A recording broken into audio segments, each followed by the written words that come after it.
Bonjour à tous, bienvenue sur Makertronic.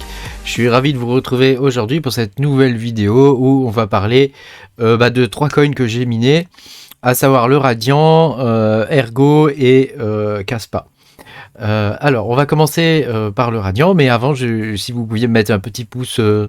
Alors il est multicolore maintenant, hein, ça fait des petites étoiles quand on clique dessus, et vous abonner à la chaîne si vous n'êtes pas abonné, ça serait cool, merci beaucoup.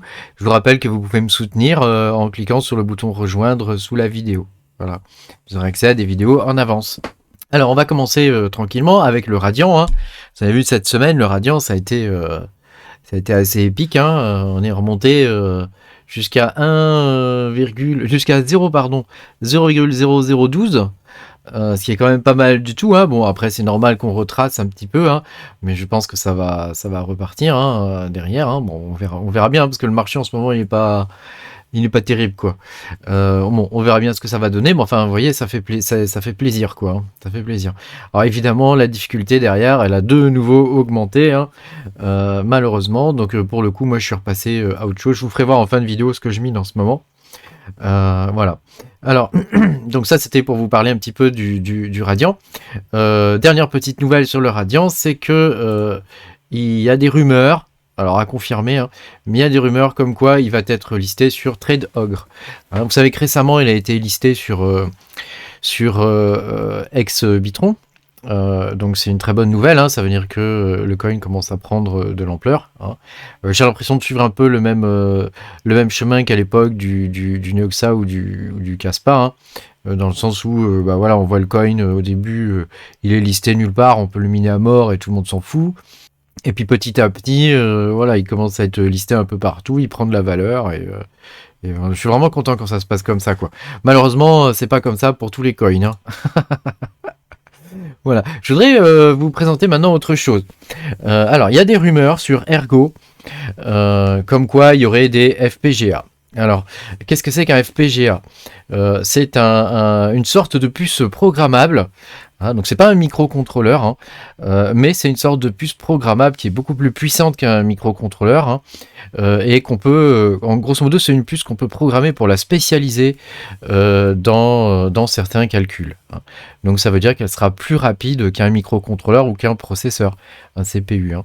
Voilà. Et donc ça permet de faire pas mal de choses, dont de prototyper des ASIC. Et alors là, je vous ai sorti 1 ou 2 articles où ils expliquent grosso modo comment ça fonctionne, hein, FPGA, hein. Donc la densité est moins importante que sur un ASIC, hein, puisqu'il faut reprogrammer à chaque fois tous les blocs, hein, et on peut voir que voilà, il y a des cellules logiques, hein, sur un FPGA et que on peut programmer chaque cellule pour qu'elle fasse tel ou tel type de calcul, ou tel type d'opération logique. Hein, donc on en retrouve dans plein de trucs, hein, dans plein de domaines, les FPGA, hein. Voilà, c'est le stade avant les puces vraiment spécialisées où la densité est beaucoup plus élevée. Voilà, et ça on appelle ça des ASIC, hein. Voilà. Donc je vais pas vous faire le coup de vous dire à chaque lettre à quoi ça correspond, hein. Voilà, et donc on trouve un post qui date du 18 novembre 2021 sur Bitcoin Talk où il parle de FPGA en Proof of Concept, hein, POC ça veut dire Proof of Concept, sur Ergo. Et donc le mec il arrive à obtenir à cette époque-là, hein, parce que j'ai retrouvé des vidéos plus tard, hein, grosso modo il arrive à obtenir 170 mH à peu près pour 56 watts à peu près.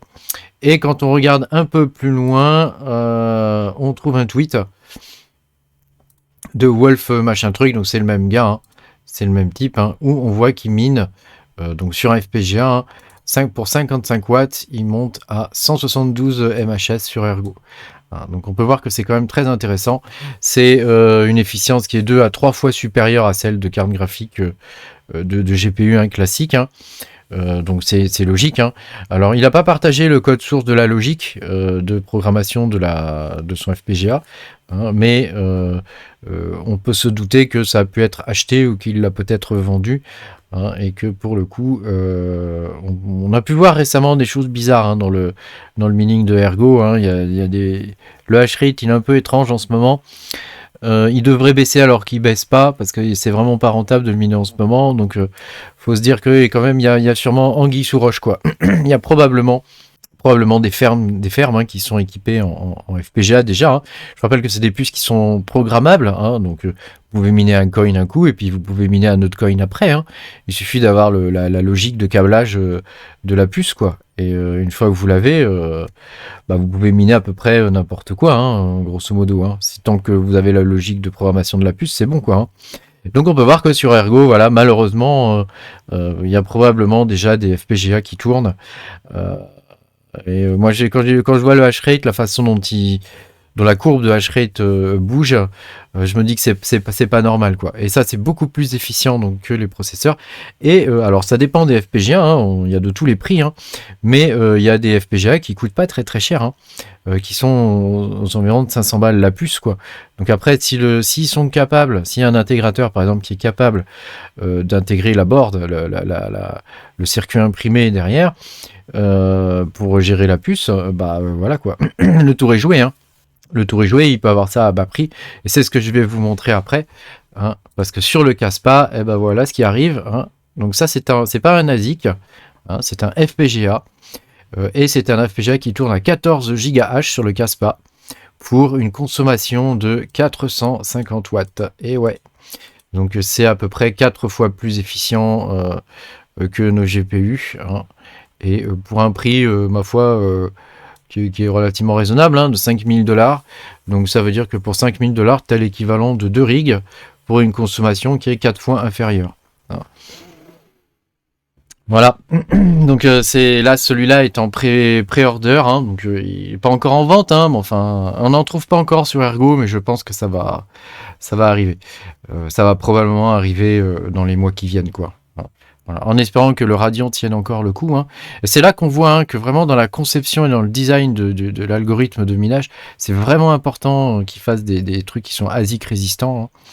Hein. Voilà, parce que à partir du moment où on peut faire un FPGA, derrière ça veut dire qu'on peut faire un ASIC. Hein. C'est juste une question de temps maintenant. Hein. Donc ça veut dire que sur Caspa, probablement dans quelques mois ou peut-être dans un an ou deux, hein, si ça vaut toujours le coup, il y aura des ASIC. Hein, il y aura des ASIC et donc le mining GPU dessus ça sera terminé quoi.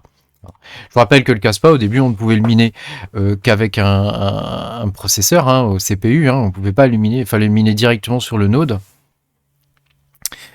Et donc voilà, ma foi, ça suit le cours logique hein, de la vie d'une crypto qui est intéressante, hein, où les gens ont envie d'investir, puisque si on commence à avoir du matériel vraiment dédié pour le minage, c'est que derrière il y a des enjeux, il y a des enjeux et commerciaux et financiers qui sont importants. Hein.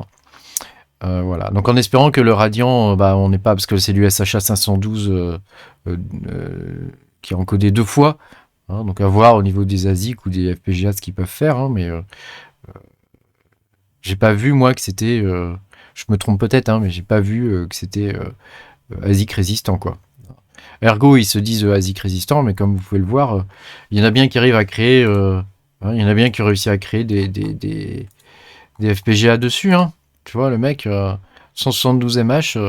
Bon, alors on est moins... tu vois, là, c'est quand même moins intéressant que sur le Caspa. Hein. Donc AMD vendent des FPGA. Hein. Et d'ailleurs, j'ai entendu une rumeur comme quoi, peut-être dans les prochains... dans les prochaines puces, dans les prochains GPU, on aurait une seconde puce qui serait du FPGA, hein, qui aiderait, les GPU hein, à fonctionner. Hein. Après, je ne sais pas exactement ce qu'ils apporteraient en plus, mais j'ai entendu cette rumeur-là, quoi. Voilà.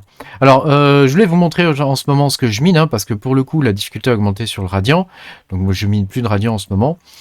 Sur le Caspa, c'est idem, hein, la difficulté, elle explose aussi. Hein. Évidemment, dès qu'un coin commence à être rentable, derrière, il y a tout le monde qui arrive. Hein. C'est étonnant d'ailleurs, parce que normalement, il vaudrait mieux le miner avant, puisqu'on fait beaucoup plus de coins, hein, plutôt que de miner un truc dès qu'il est rentable. C'est étonnant comme mode de fonctionnement. Enfin, visiblement, il y en a qui recherchent la rentabilité immédiate. Donc moi actuellement je mine du Raptoreum hein, sur tous mes CPU et mes GPU. Alors vous voyez pas tout ici, hein, parce que j'ai des CPU dans mon garage que je ne pilote pas avec iOS. Hein. C'est des Debian avec XMRig CC. Et je peux les piloter à distance. Hein. Je vous ferai une vidéo là-dessus si ça vous intéresse. Voilà. Et donc pour le Radiant, du coup là en ce moment la difficulté a explosé. Le Caspa, la difficulté explose aussi. Donc c'est pas intéressant à miner. Le Ergo, idem. Elle a baissé hein, sur Ergo, mais ça vaut toujours pas le coup. Le Flux, c'est pareil, hein, ça vaut pas vraiment le coup. Hein, c'est plus intéressant limite d'en acheter. Voilà, sachant que le Flux, moi, de toute façon, j'ai mes smart nodes qui m'en rapportent tous les mois. Hein, donc, j'ai pas besoin d'en miner.